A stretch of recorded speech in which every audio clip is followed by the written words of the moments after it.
اعوذ باللہ من الشیطان الرجیم بسم اللہ الرحمن الرحیم الحمدللہ رب العالمین وما ارسلناک الا رحمۃ للعالمین۔ اما بعد، معزز ناظرین السلام علیکم۔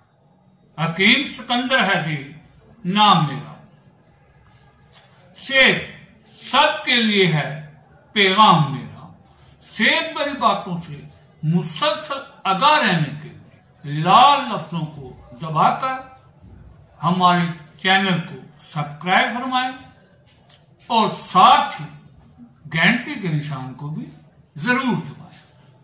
جناب فانی فرماتے ہیں، ذکر جب چھڑ گیا قیامت کا، بات پہنچی تیری جوانی تک۔ ذکر جب چھڑ گیا قیامت کا، بات پہنچی تیری جوانی تک۔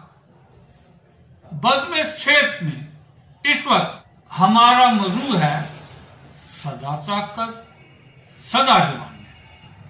طاقت اور جوانی کو برقرار رکھنے کی خاص کوئی نئی بات نہیں۔ انسانی تاریخ اور طاقت و جوانی برقرار رکھنے کی خواہش دونوں ساتھ ساتھ چلتے ہیں۔ یہ ایسی خواہش ہے جو مرد اور عورت دونوں میں یکساں طور پر پائی جاتی ہے۔ سچائی یہ بھی بتاتی ہے کہ طاقت کے بغیر زندگی کی خوشیاں محرومیوں کا قبرستان بن جاتی ہے۔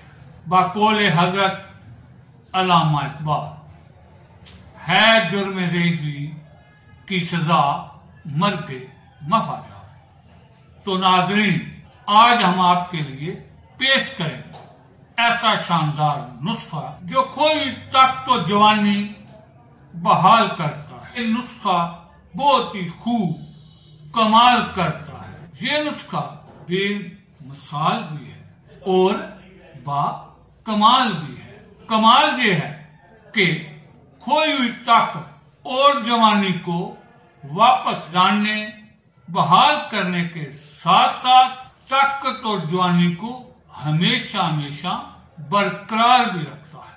بے مثال یوں ہے کہ یہ نسخہ غذا بھی ہے، دوا بھی ہے اور ضرر رساں پہلوؤں سے مبرا بھی ہے۔ یعنی اس غذائی و دوائی نسخہ کا کوئی ضرر رساں پہلو، کوئی سائیڈ افیکٹ نہیں۔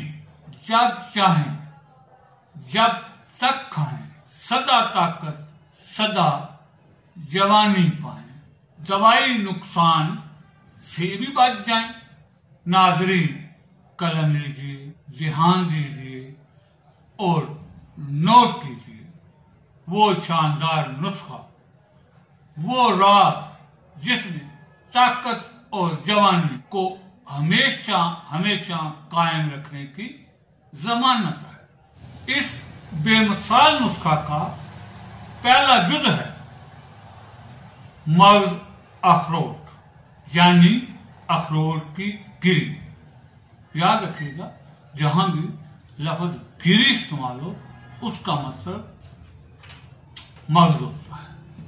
مغزیات کو کسی بھی بیج کے، کسی بھی پھل کے اندر کے گری کو مغز کہتے ہیں۔ تو جناب، مغز اخروٹ ہے 1 کلو۔ دوسرا جز ہے مغز پستہ 250 گرام، یعنی 1 پاؤ۔ تیسرے نمبر پر ہے کشمش۔ جی، کشمش ہے 1250 گرام، یعنی 1.25 کلو۔ اس کے بعد چوتھی اور آخری چیز ہے شکر یا گڑ۔ آپ گڑ بھی لے سکتے ہیں، شکر بھی لے سکتے ہیں۔ اس کا وزن ہوگا 500 گرام، یعنی آدھا کلو۔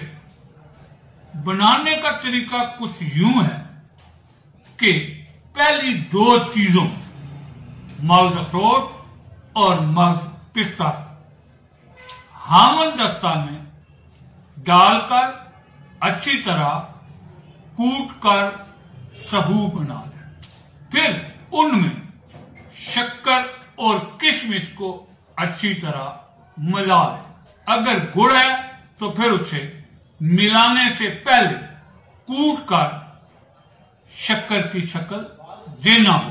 سب چیزوں کو ملانے کے بعد پھر سے ہامن میں اچھی طرح کوٹیں اور خوب کوٹیں حتیٰ کہ وہ گوندے ہوئے آٹا جیسی صورت اختیار کر. پھر یہ نسخہ، یہ مرکب لڈو بنانے کے قابل ہو جائے گا. پھر ہاتھوں سے لڈو بنا لیں. تیار ہونے والے لڈو یا پنی جو بھی نام دیا جائے کسی صاف اور ڈھکن دار برتن میں محفوظ کر اور کھانا ہے. استعمال کی ترکیب پر بات ہو رہی ہے. کھانا ہے پھر ہر صبح ناشتہ سے پہلے 3 لڈو، 3 لڈو دودھ یا چائے کے ساتھ. اس کے بعد طلب محسوس کریں تو ناشتہ بھی کر لیں. نہ کرنا چاہیں تو اس سے ہی ناشتہ جان لیں. پسند کریں تو شام کے وقت 1-2 لڈو کھا سکتے ہیں. بہرحال شام کا معاملہ آپ کی مرضی، آپ کی پسند پر ہے. صرف چند ہفتوں میں اس کے نتائج ظاہر ہونا شروع ہو جائیں گے. اگر کوئی بات سمجھ میں نہ آئے تو آپ کریں کمنٹ. ہم دیں گے آپ کے سوالوں کے جواب تاکہ ممکن ہو صحت سب کے لیے. جب صحت سب کے لیے کو ممکن بنانا ہے، صحت بڑی باتوں کو سب تک پہنچانا ہے، تو پھر لازم ہے کہ اس چینل کو لائک، سبسکرائب اور شیئر کرتے جانا ہے. ہماری دعا ہے اللہ تبارک و تعالی آپ سب کو تندرست و توانا رکھے. آمین ثم آمین. شاد رہیں، آباد رہیں. اللہ